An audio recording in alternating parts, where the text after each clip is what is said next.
Don't live frustrated, thinking that there's something wrong with you, trying to prove to them who you are, trying to convince them to affirm you. Let it go. There's nothing wrong with you. If you had to have it, they would give it. Since you don't, shake it off. Keep your head held high. Your value doesn't come from people. It comes from your Creator. Either you take on the shape of your environment or you resist it and transform by the renewing of your mind. Everything you've ever changed about your life started in your head. It started in your head. It started in your mind. It started with a decision. It all starts in your mind. What we think is the best, many times, is far less than what God has in mind. You haven't seen your best days. You may feel stuck. Doors have closed. That all happened for a reason. The best part of your life is not behind you. The best part of your life is the next part of your life. You wouldn't be discouraged over that door that closed if you knew what God was about to open. You haven't seen or imagined what God has in store. Many people give up on the 1 yard line. See, life is not just that simple. It's not that cut and dry. And that's why most people never realize their personal greatness, because they're casual about life. And when you're casual about life, you will end up a casualty. You can't get out of something that you're not willing to put into it. You have to put your everything, your mind, your energy, your effort, your discipline. Nothing is going to jump out the fire if you don't throw something in there. It's not going to happen. It's a commitment. It's not a feeling. You do it because you're supposed to. Try your best to trust God. Trust God's timing. And when He is sending you bold signs and wonders, use those as confirmation. When God is trying to steer you in a particular direction, it's like little pieces of popcorn down a hallway. And at some point, you're going to get to that whole bucket. Love yourself. Make caring for you the highest priority in your life. Look out for what truly satisfies you. We're not taught to look out for ourselves. We're not taught to take care of ourselves, to become sensitive to our wants, our desires. So make a conscious effort. Make you #1 priority. Your health is more important than your family and any and everybody. Because if you don't have your health, you can't serve anybody. Don't neglect yourself. Greatness takes tremendous focus. It takes decisions that you make, and you can't always have everybody approving of what you know you're supposed to do. And the sooner you understand that, the sooner you'll do great in life. You cannot have the approval of everyone and be great.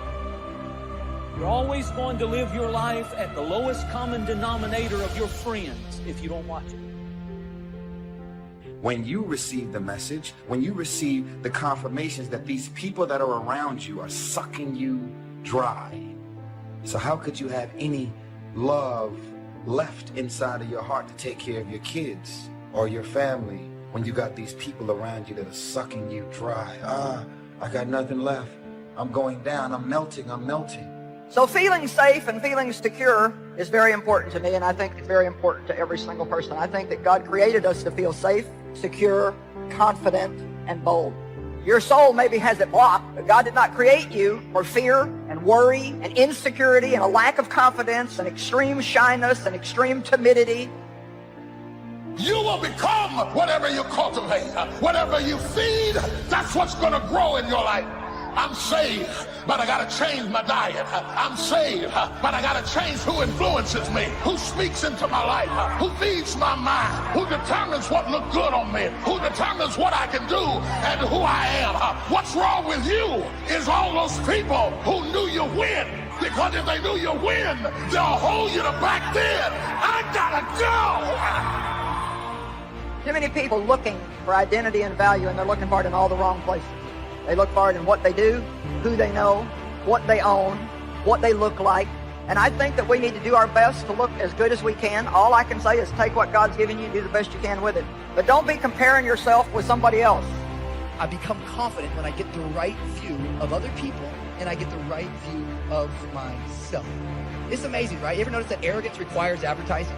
But confidence speaks for itself. In fact, insecurity, cynicism, and arrogance, they're all loud. But confidence doesn't even have to speak, because confidence isn't based on your words. Confidence is an action. It's an ability to step into the moment and say, I'm not backing down. I'm not quitting. I got my confidence back, and I can fulfill. Your tongue is the rudder for your life. It's determining the direction. Next time you're tempted to say something negative about yourself, your future, your finances, zip it up. Don't steer yourself toward defeat. Say not, you're too young. Say not, you can't accomplish your dreams. God wouldn't have given them to you if you weren't well able. Why are you living a life to impress them? Why are you placing value on what they think? Doing all these things to impress them. Why? I'll tell you something right now, man. You need to place value on the people who love you at your worst.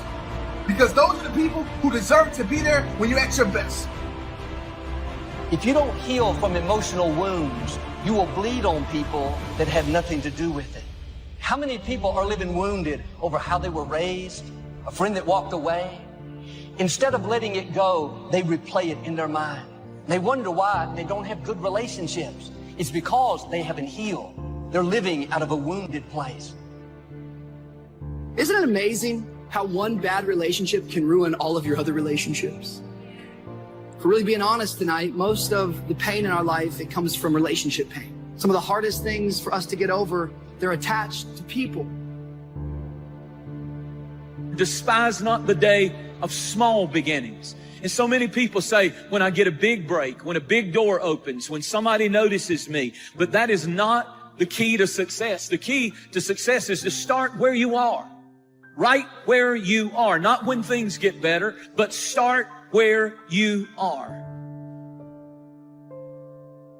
The only thing worse than one who is inconsistent in applying their self-imposed disciplines is one who has never considered the need or the value of discipline at all, changing loyalties and shifting frequently from one commitment to another, leaving behind a trail of broken friendships and unfulfilled promises, all because of a discipline that was either non-existent or imposed so infrequently that it was ineffective. Most of us are worried about suffering. We're afraid of it. When we're suffering and sacrificing, we wonder whether it's worth it. We wonder whether sacrifice or setbacks or suffering is a sign it's not our real dream. See, at the gym, you never think, oh, I'm going through some pain and discomfort. This must be a sign I shouldn't be at the gym. You never think that. You have to break it down, suffer and sacrifice for it to grow. When you need motivation yourself, don't look for someone to scream and yell. Don't look for someone else to give you motivation. Look at yourself and remind yourself why you are doing what you are doing. This temporary pain, this fight, this is what will make you stronger. That's the key word, discipline, self-discipline, consistent self-discipline. It doesn't really matter how smart you are or how much you know if you don't use it. Better than knowledge is applied knowledge. And once we've applied our knowledge, we must study the results of that process. Get the clutter out. Start letting some of this junk go to make some room for something else. Do that with people. There's some people who's cluttering up your life. They're just holding and occupying the space that somebody useful, positive could be holding that space. You don't even have time to look to see what else is out there because you all have all of these people surrounding you that's not enabling you to grow. Some of you tonight, you've experienced someone failing you. Maybe your mom was never there. Maybe it was a boyfriend who promised you the world but took off. Before you know it, what happens is these failures are holding us back from getting into our future. And these bad relationships are blinding us from all of the good potential relationships. Success is all about building relationships. It's not what you know, it's who you know. Some people might not step up when you ask them for help. But guess what? The worst thing can happen to you. If somebody refuses you, you didn't have it anyway. Ask people. You never know. Suppose they say yes. That could be the turning factor. You will travel in the direction of your thinking. If you think down, you will go down. If you think up, you will come up. The way you think about your situation determines your reality. The way you think about your family determines your reality. The way you think about yourself. You're not being hurt by the way people think about you. Many of those people are a reflection of how you think about you. If you think about yourself a certain way, you will attract people who think about you a certain way. And you will expel from your life people who do not line up with how you think about yourself. The mind then becomes the battleground. The mind, Satan is always trying to do battle to take over your mind with warfare. Some of you is fighting your thoughts right now. I want to begin the process of deserving. What would that be? What process should I begin engaging in to deserve good health, to deserve a good relationship? What must I do to begin the process of deserving? There's enough people that are telling us we can't do it, that we're not good enough. Why do we want to tell ourselves that? We know for a fact that thoughts influence actions. We need to get our own self-affirmations. There need to be quiet moments in your bedroom, quiet moments when you're brushing your teeth, that we need to reaffirm, I am the captain of my ship and the master of my fate. If you don't know who you are, you'll discount yourself. Thinking, oh man, I'm ordinary, nothing much to offer, nothing special about me. Now life will try to make you feel like you're anything but amazing. Disappointments, betrayals, rejection will try to steal your sense of value. But all through the day, despite what thoughts are telling you, despite who left you out, you need to remind yourself, I am amazing. I have been wonderfully made. Don't go around feeling ordinary when in fact you're extraordinary. People may try to make you feel average. You don't have much to offer. Are you going to believe what people say about you or believe what God says about you? You're amazing. Have you ever said that to yourself? It has to start on the inside. If people can understand that as long as they don't forgive, they're poisoning themselves. It's like me being mad at somebody who hurt me that's out having a good time and don't even care that I'm mad. That doesn't hurt them. It's pointless. It's like, okay, you hurt me, but now if I'm going to hate you, then I'm letting you continue to hurt me. And you're controlling my life, and I'm not going to do that. It is your values. It is your ethics. It is how you make choices that get you promoted. It is not your strength. It is not your talent. It is not how you fight. It is not how you draw. It is not your intellectualism. It is your values. So that when you're backed up against the wall and you have to make a decision, true leadership is how you make decisions in the moment. What do you care the most about? Being seen or being connected? Doors of opportunity are open to those who continually knock. So we don't find open doors of opportunity because we need them. We find them because we deserve. Only those who knock deserve to find an open. It says, if you search, you will find. Finding is reserved for the searchers because they deserve it. Now, at first they may have needed it, but they now know that just needing it is not sufficient.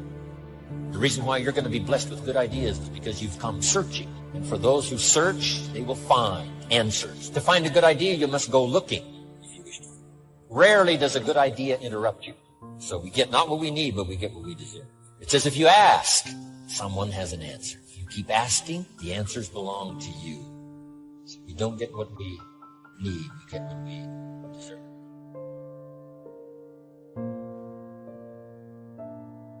Living in mourning is going to keep the new doors from opening.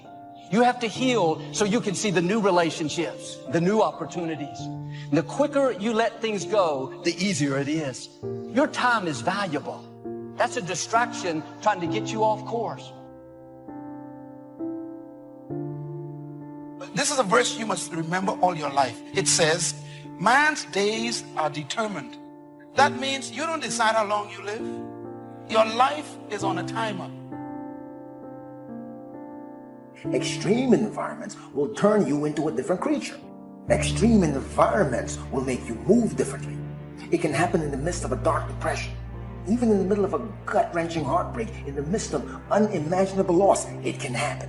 My question to you is, what's about to change inside of you that's going to make people think you can defy gravity? It takes discipline to plan. It takes discipline to execute our plan. And it takes discipline to change either our plan or our method of executing that plan if the results are poor. It takes discipline to ponder the value of someone else's opinion when our pride and our arrogance leads us to believe that we are the only ones with the answers. What are your expectations? What do you expect to get from life? What do you expect to get from your relationships? What is your ideal day? What is it that you expect from this journey that you're involved in? People that have a strong sense of self-approval, they have high expectations for themselves and from others. I must be great. I'm pretty. I must be great. I have this. Validation that comes from stuff is never God. I'm really rubbing the grain. Y'all with me? Are you still with me? You can't wear a watch until who made it. You step on the runway. What are you wearing? You got everybody's name on you but your own. So no one is better or less when it comes to time and change. You become what you are by how you use your 24. You have no idea how strong you are. You're not in this thing, life, by yourself. But one of the things that I know about this thing called life, recognize what had happened, the role that I played in it, I had to keep it moving. Got to keep it moving. Each of us must live off the fruit of his thoughts in the future, because what you think today and tomorrow, next month and next year, will mold your life and determine your future. You're guided by your mind. You have built-in greatness. You have built-in power to handle whatever life throws at you. And life is going to be throwing a lot of stuff. Nobody's going to be spared. That's why Viktor Frankl called it unavoidable suffering. But suffering is a choice, because you can suffer or you can choose to do whatever you need to do, overcome whatever you are stuck in right now. Never underestimate the power of influence and associations, and never underestimate the power of your own consistent self-discipline. Sleep late, show up late. Waiting is always easier than acting. Imagine what life would be like if we didn't have to make our bed in the morning. Wouldn't it be fascinating if we didn't have to do these things? What do you suppose would become of us? You're right, not much. One of the great distractions of chasing our dreams is this thing that goes off in our head as we're negotiating the price we're paying. Is it getting too high? Is it too much? And you'll have people in your ear, it's too big a sacrifice. You're going through too much. It distracts all your focus. You can't be executing and negotiating simultaneously. So negotiate it now. Negotiate it with me now. What are you willing to pay? For me, when I'm after something big, as long as it's legal, ethical, and moral, I'll sacrifice everything else. Greatness is not income. On the other hand, poverty is equated to greatness in a lot of people, that if they have nothing, they must be great. And neither one is true. You're not great because you're poor. You're not great because you're rich. Your greatness is not based upon your income. As ye sow, so shall ye reap. It's the realization that your limitations are self-imposed, and that the opportunities for you today are enormous beyond belief.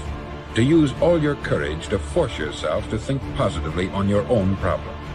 To let your marvelous mind think about your goal from all possible angles. There's some stuff you need to clean out and clear out in your life.